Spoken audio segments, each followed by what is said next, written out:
would you do if there was a hazardous chemical spill in your neighborhood and the toxic cloud was headed your way? Though the natural tendency is to flee, it could actually be dangerous if conditions aren't right. If the evacuation route goes through a toxic area, or if there's not enough time to safely evacuate, taking shelter could be a better option. Usually the toxic vapors are dispersed by the wind before an area can be completely evacuated. Normally, the need to take shelter should not last for more than an hour or two. In the next few minutes, we would like to tell you about some of the things you can do to help yourself if a serious chemical spill happens in your area. Remember, panic never helps anything. The rest of your family will react to your actions and attitudes. Limit your exposure in a toxic atmosphere by going inside of a building.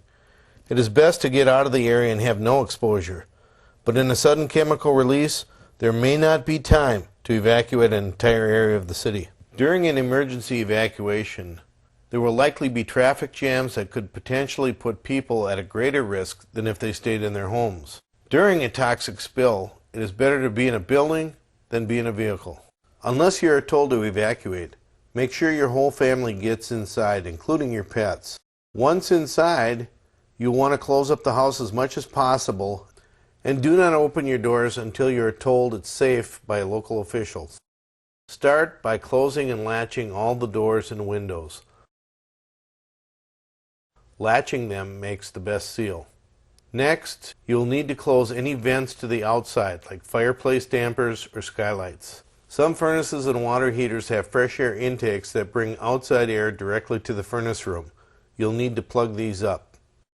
Make sure you shut off everything that moves air, like kitchen fans, bathroom fans, ceiling fans, and especially your furnace.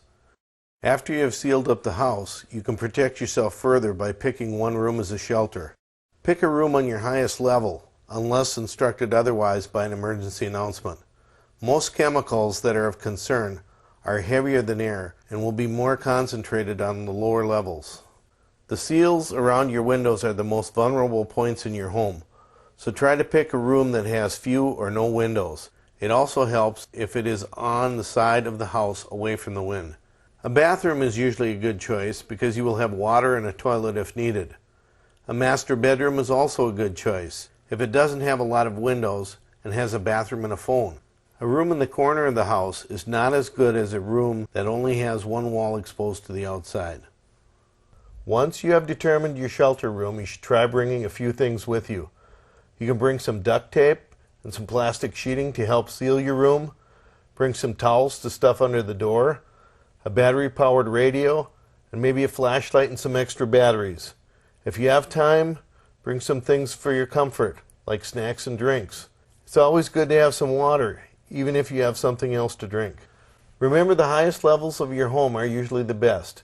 If you don't have a second story, stay on the main floor unless you're told otherwise by an official announcement. Once you're in your sheltered room, close the door and don't go out again until you're told to. Emergency personnel will be monitoring the situation closely and will let you know when it's safe. After the room is closed up, you can help yourself by sealing the room better. Start by using duct tape to seal around the door. If there's a large gap under the door, stuff a damp towel in the space. If you have plastic sheeting, seal up all the windows as tight as possible. If you don't have any sheeting, use tape to seal them up. Seal the bathroom vent and any outlets or light switches. Continually listen to the radio or watch TV in case circumstances change. Make sure to keep a phone available for emergency use. Keep one non-cordless phone in the house in case the electricity goes out. Do not call 911 unless you have an emergency like a fire or serious injury. The 911 operators will be too busy to answer a lot of questions. Though you have done everything you can to seal your room, there still may be a small amount of chemical that will leak in.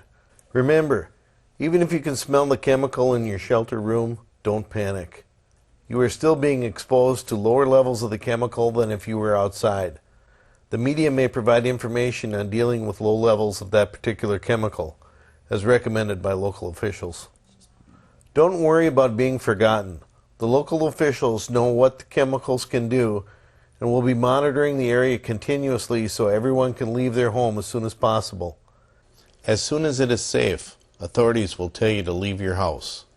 At that time, they will tell you to open all your doors and windows so the house will air out. Some of the chemicals may have seeped into your home, and though it may not have reached toxic levels in the short term, it may be enough to cause harm over a long period of time. Remember, this is not likely to happen in your community, but like tornadoes, floods, and other major disasters, a little preparation can make a big difference. Hopefully this video is giving you some information you can use during a chemical spill. The most important thing to do is to stay calm and do everything you can to lessen your exposure. If you would like more information, you can go to Fargo Fire Department website at fargofire.com or contact your local fire department or emergency manager.